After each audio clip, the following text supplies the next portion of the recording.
ជំរាបសួរលោកគ្រូអែសួស្តីអ្នកទាំងអស់គ្នាខ្ញុំមកពីក្រុម Asusix ឥឡូវខ្ញុំយកមកបញ្យល់ពីការ configure ទៅលើ router ចំនួន router 3 ជាមុនដំបូងយើងមានកុំព្យូទ័រមាន microtik មាន routing មាន net ដើម្បីភ្ជាប់អ៊ីនធឺណិតចូលទៅកាន់ router បន្ទាប់មកបោះទៅកាន់ PC ទី1ជាមួយដំបូងខ្ញុំចូលទៅកាន់ microtik មួយនេះបន្ទាប់មកខ្ញុំធ្វើការ rename identity វាដើម្បីងាយស្រួលក្នុងការដឹងថាអាហ្នឹងគឺរបស់ router ទាំងណាហ្នឹងអញ្ចឹងខ្ញុំ rename ដាក់ R1 មានន័យថា router មួយបន្ទាប់មកខ្ញុំចូលទៅ interface ដើម្បី rename ដាក់ចំណាំខ្ញុំដាក់ either 1ទៅកាន់ router 2 and either 2ទៅកាន់ LAN IT បន្ទាប់មកខ្ញុំធ្វើការ add នៅ address ដំបូងខ្ញុំធ្វើការ add នៅ address gateway ដែលខ្ញុំប្រើប្រាស់ 10.1.1.2/30 បន្ទាប់មកខ្ញុំដាក់ទៅ interface header ទៅកាន់ router 2 កន្លែង address ទី2គឺខ្ញុំដាក់ទៅកាន់ address របស់ PC របស់ខ្ញុំ LAN IT ហ្នឹងបន្ទាប់មកខ្ញុំធ្វើការ set up នៅ DHCP ដើម្បីភ្ជាប់វាមួយទៀតខ្ញុំធ្វើការចូលទៅ firewall ដើម្បី add NAT ដើម្បីឲ្យមានអ៊ីនធឺណិតចូល and បន្ទាប់មកយើងចូលទៅកាន់ microtik 2 ដើម្បីធ្វើការ configure វានៅទៅលើ identity interface identity មកខ្ញុំដាក់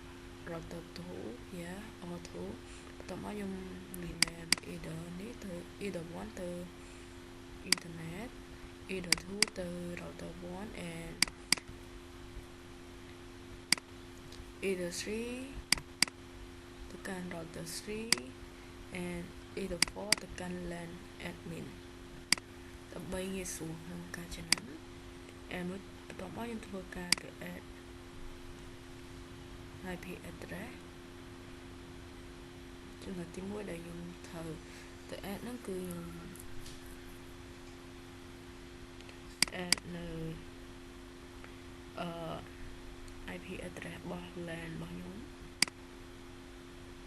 បន្ទាប់មកខ្ញុំធ្វើការខ្ញុំបាន add ទៅកាន់ router បន្តទៀតគឺ router ទី3ហើយនិង router ទី1ខ្ញុំធ្វើការ set up នៅ DHCP and add NAT បន្តមកទៀតខ្ញុំធ្វើការ configure ទៅលើ microtik ទី3វិញជារបស់ router ទី3មុនដំបូងខ្ញុំទៅ identity ដើម្បី rename វាទៅកាន់ដាក់ឈ្មោះ R3 ដោយចំណាំ router 3ប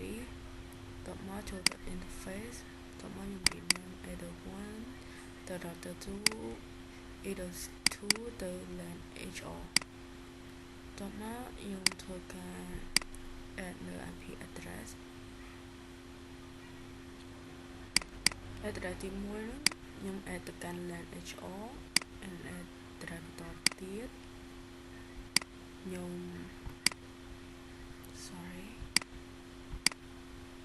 បានធ្វើការ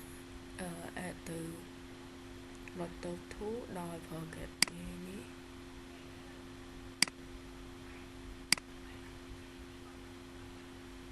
and នេះដែរខ្ញុំ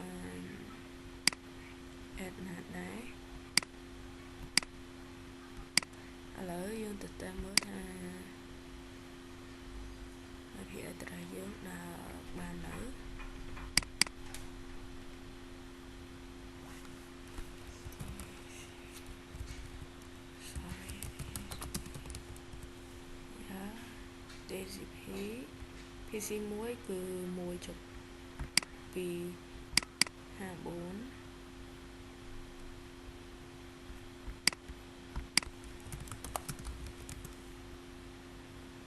ទី 2 គឺ 2.254 ត្រូវហើយ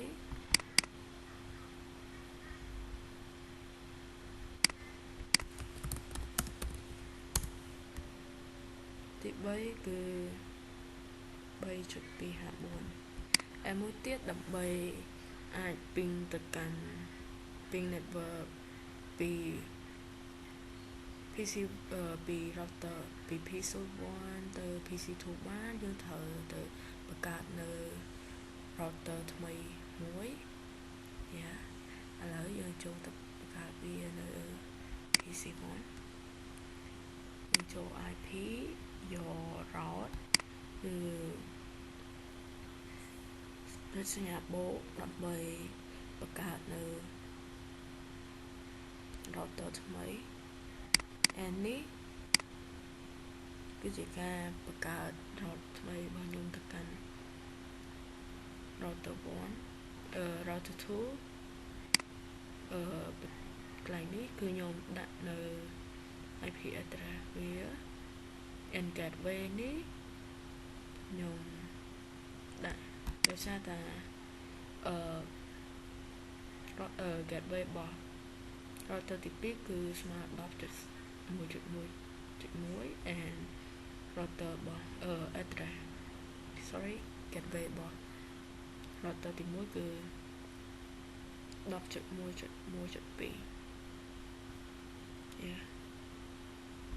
and ឥឡូវនេះខ្ញុំធ្វើការ add វាទៅកាន់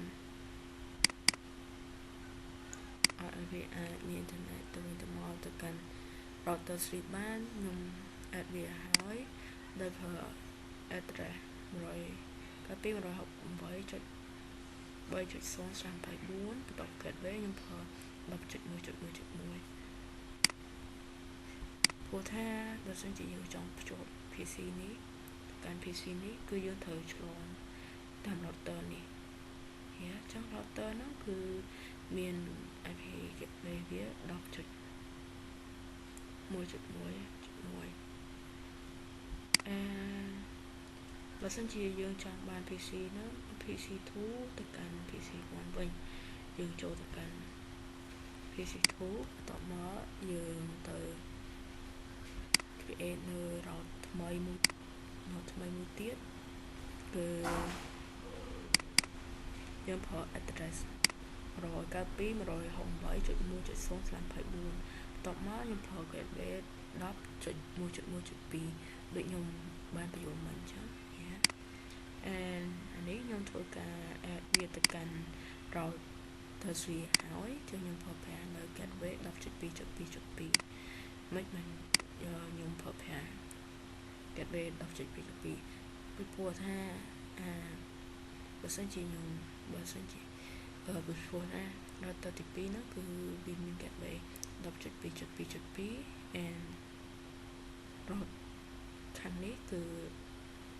10.2.2.1 បន្ទាប់ទៀតបើយើងចង់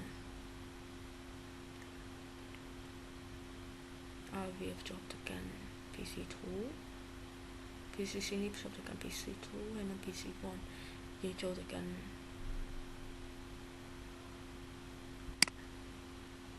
Microtext មកនេះខ្ញុំភ្ជាប់វានេះភ្ជាប់ទៅកាន់ PC address របស់ PC2 មកខ្ញុំប្រើប្រាស់ gateway 10.2.2.1 and ទៅកាន់ PC1 នេះក៏ខ្ញុំប្រើប្រាស់ 10.2.2.1 ដែរឥឡូវយើងតេស្តមើលថាវាអាចពីងទៅកាន់គេបានអត់ឥឡូវយើងសាកពីងវាទៅកាន់ ពីងទី 1 នេះទៅកាន់ទី 2 អូខេឥឡូវខ្ញុំពីងទី 1 ហ្នឹងទៅកាន់ទី 3 វិញម្ដង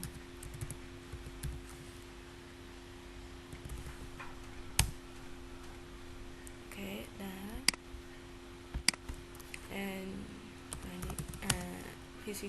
2 នេះខ្ញុំធ្វើការពីងវាទៅកាន់ PC 1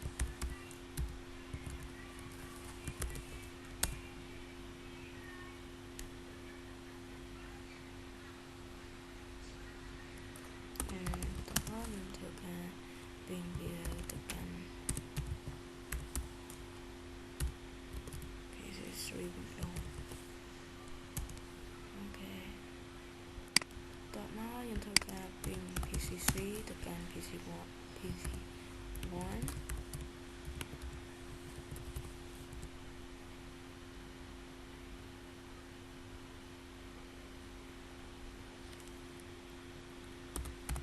ទៀតគឺពីងទៅកាន់